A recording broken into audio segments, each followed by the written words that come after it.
Hello and welcome back to Modeling Manhood. Today I want to tell you guys about when I was 15 years old and had an opportunity. Uh, for some reason, my parents let me go to South Dakota to go to a national varmint hunters shooting competition. And we went there to basically shoot at targets, older gentleman and myself. And he was about to get married, was about 21, I was 15, and somebody I knew growing up.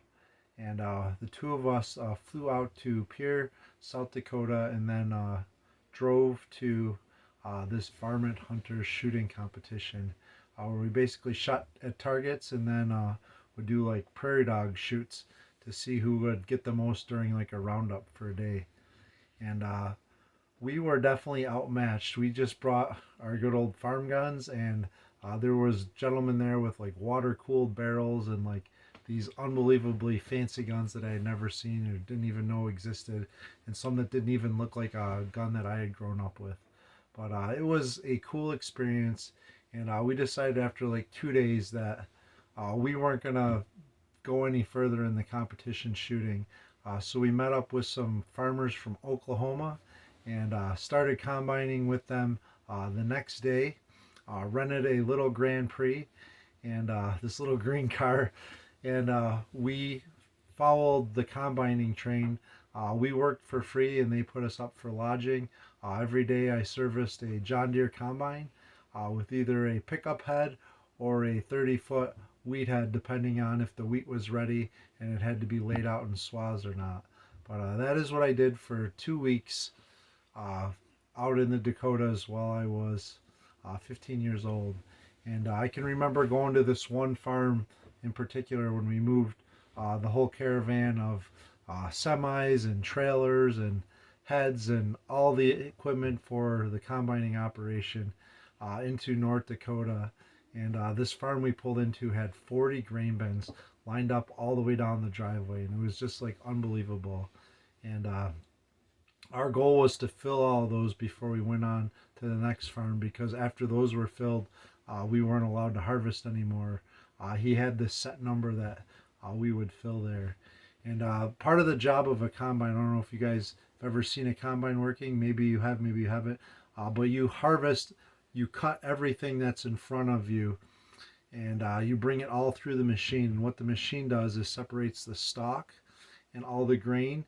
And there's screens in the bottom of a combine that look like that. And there's different size screens for different grains. And only that size grain head that you're combining will fit through. So all the weeds and all the debris will get separated out. And that's what the job of a combine is. And in the Bible, it talks about separating the wheat from the tares being the weeds. And I just wanted to read that to you guys and leave you with a challenge today.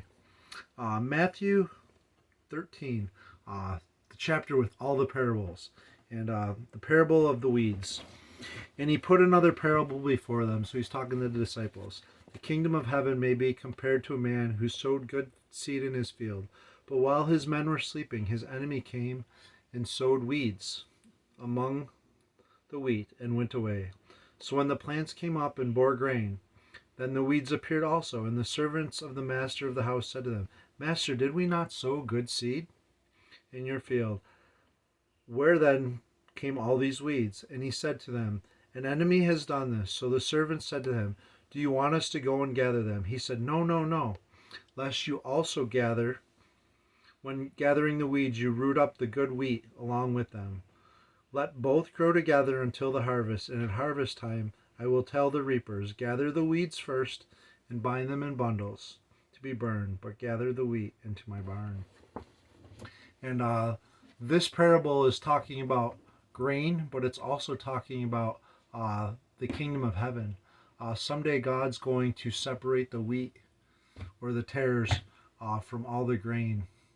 So depending on how we've lived our lives doesn't matter if we haven't accepted Jesus into our hearts. And if we've accepted him into our hearts, he's going to look at us as good grain and say, come commune with me, spend eternity with me in heaven.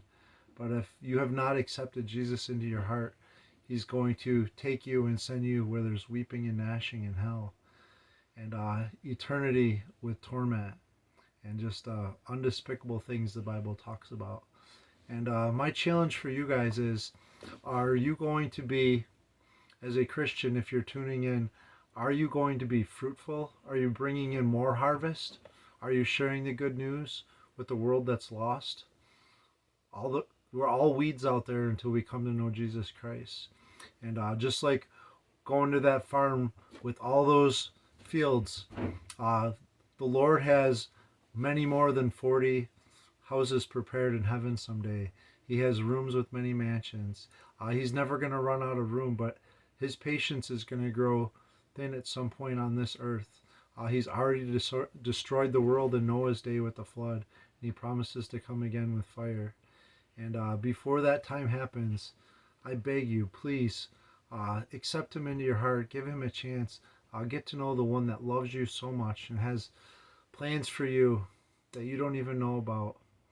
And join me and so many others when we're called up into his harvest in that kingdom in heaven. Thank you guys for joining us so much here at Modeling Manhood.